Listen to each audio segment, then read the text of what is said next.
welcome to Living from Soul.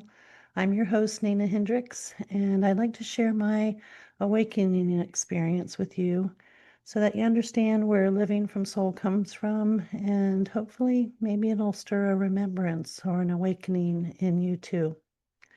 I was 29 years old, and my awakening happened instantly and very traumatically. I had never heard words like Kundalini, aura, or chakra, but it turns out what happened to me was an instantaneous Kundalini awakening. And it opened up all my subtle sensory perceptions, and the veil totally disappeared between me and the world's unseen. I was launching a six-figure corporate career working with Fortune 50s. I was engaged in planning a Catholic wedding with my fiance, and he and I owned a web design business catering to realtors. So life was very busy, and I was developing migraine headaches, which I had tried everything to get rid of. And a friend recommended meditation. My first response was, I'm not really looking to get spiritual or meet the Buddha. I just want to get rid of my headaches. I wasn't very spiritually inclined at that time. I was more success driven, going after the American dream, the partner, the house, the career, the vacations and retirement and all the toys. So I bought the book on meditation, and the name of that book people always ask is Wherever You Go, There You Are by John Kabat-Zinn. And it taught you just to focus your breath and in this place between the nose and the lip, and bring yourself back to center point and let thoughts come in and go out. And I really enjoyed it. I made an agreement with my partner, go to church and the Catholic courses for our wedding on Sunday, if he would give me some time on Saturday to practice this meditation.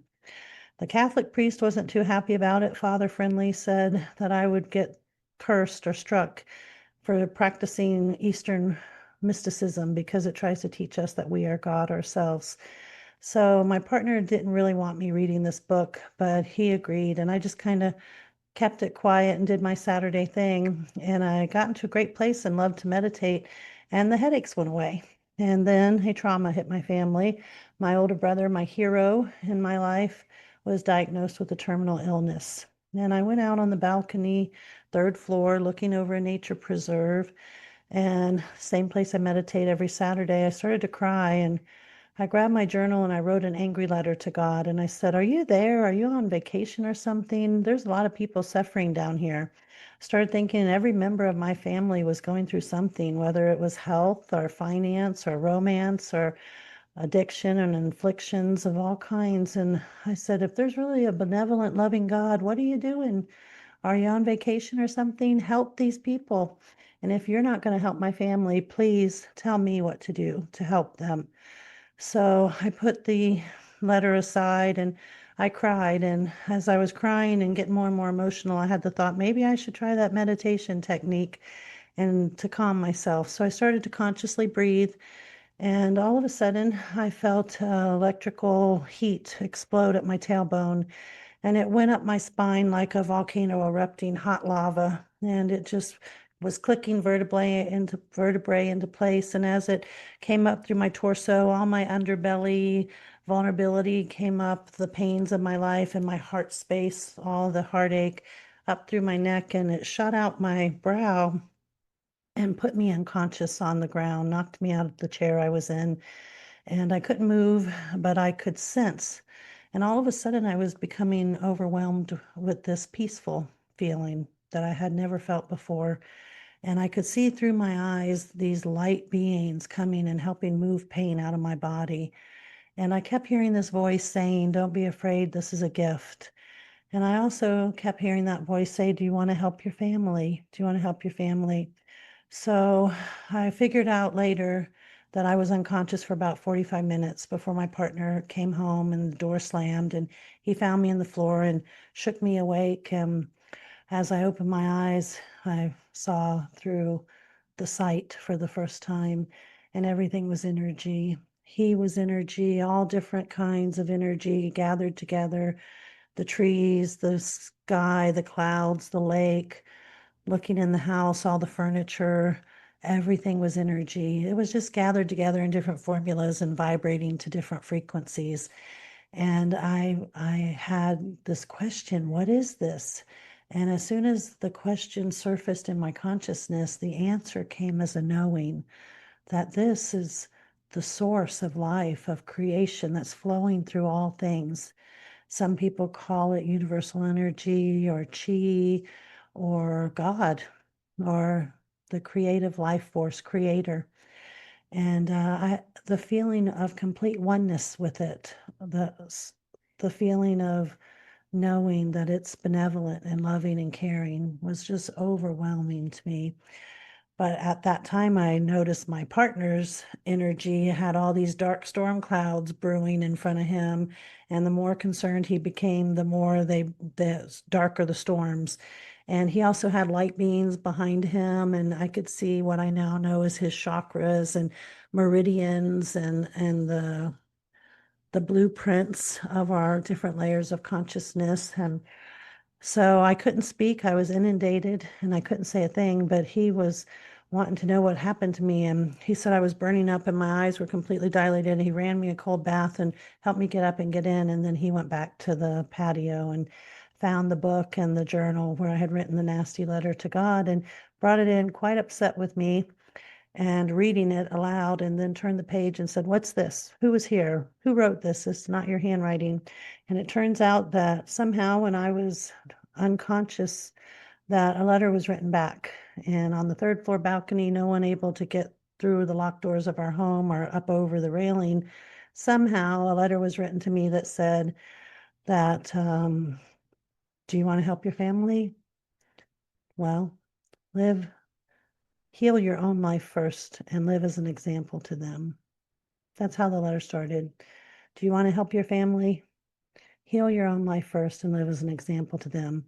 It went on to say that I was depleting myself, trying to help everyone else. I was trying to be the glue that kept everybody stuck together, and it wasn't helping.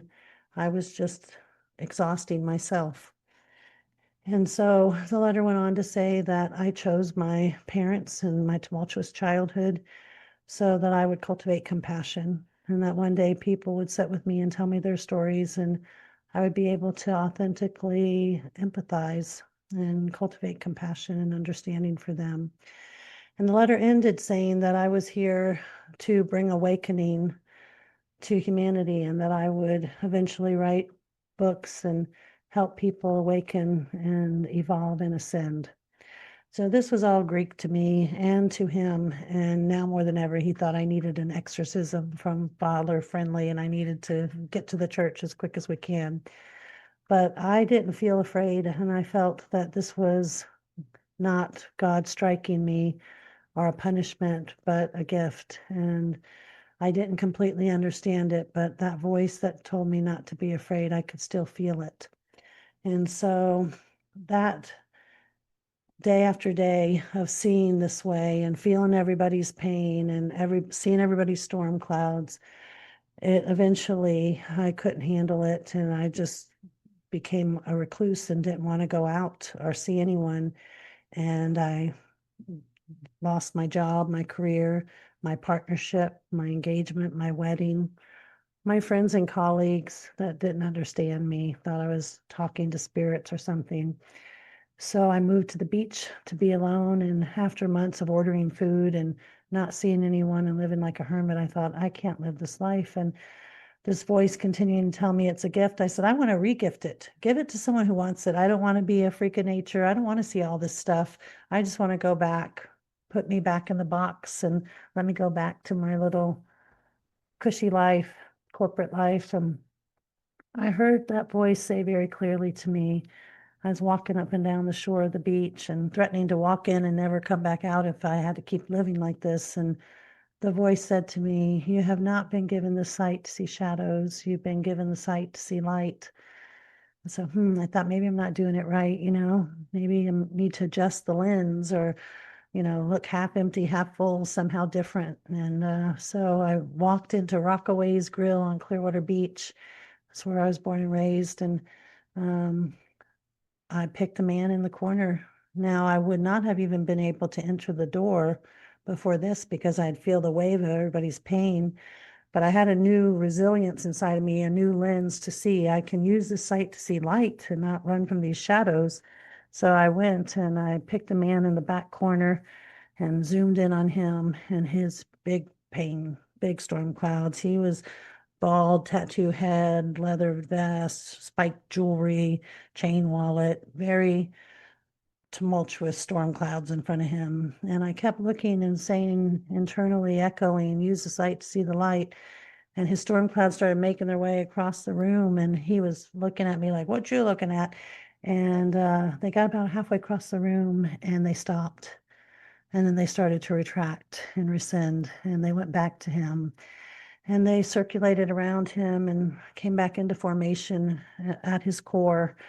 And then they started to brew and loosen and dissipate. And I started to see these golden shafts, these golden glory rays like we see after a storm, shining through all of his dark clouds. And then I realized they were coming from inside of him, from his core outward. And the storms continued to dissipate and break, and more golden glory rays. All of a sudden, the storms parted, and a golden soul stepped out of him. And it looked over at me and it conveyed, I am his soul, but he does not know me. He believes he's his story. He's what his parents, his teacher, his society have taught him to be. He does not know me. So I started to cry and I wanted to run to this man and say, you're not your story, you're this beautiful soul. But people already thought I was crazy, so I wasn't going to push it. And because I had shifted my lens and I was not running from the shadows, I turned and I looked and I scanned the restaurant with over 100 people in it. And one at a time, the mask, the walls, the fortresses, the storm clouds, the shields that people wear all started to melt and dissolve away. And the soul started to step forward. And I looked around and all of a sudden I was in a restaurant full of golden souls and I could feel my soul in harmonic resonance. And I knew that this was the truth of us, the inner presence, and that yes, we're all unique in the sheath, in the human form that's born, but underneath we are this golden essence. And that was my epiphany moment. I felt like the roof came off of Rockaways and the angels sang, hallelujah, this is your epiphany. And this is what you're supposed to do with the sight. You're supposed to help people dissipate their storm clouds and come back to the truth of their being and build a relationship with the soul. Let it guide, let it lead, let it fill your life, overflow your cup, be freed of all these things that keep us locked up. So that was 25 years ago, and I've had the great privilege and blessing to have this site and to help many people realign and find the light inside, taking women's groups and sacred site tours and beautiful experiences with community. That's one of the things I want to share as my gratitude for our community.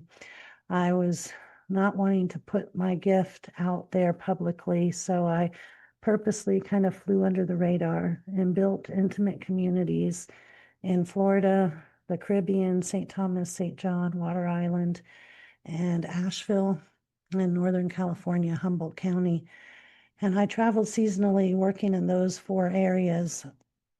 And the people there became my tribe, my community, the people that could see me and I could help them see themselves. And Spirit always told me that it was okay to fly under the radar and do it that way. But one day I would share the message and the journey outwardly. So I've had 25 years of that kind of sovereignty and privacy. And now on my 55th birthday and summer solstice 2025, it's time for me to come out and to share the light. And so this podcast is the birthing of that, and it's in its infancy. I want to thank our tech team, Diana and David, for getting us here. It's been a couple of years of working and fine-tuning things and getting us ready to share. And our amazing community and tribe, thank you for sharing and reflecting the light. And I hope you find time and space to come back to Living from Soul and all the great things we're going to create. We're doing a meditation series and a relationship series and an insightful interviews with soulful friends who live from the inside out. So that's what Living from Soul and my journey and what you will find on this podcast is all about. Thank you for being here and thank you for joining me and sharing in the beautiful light that we all carry within. Namaste.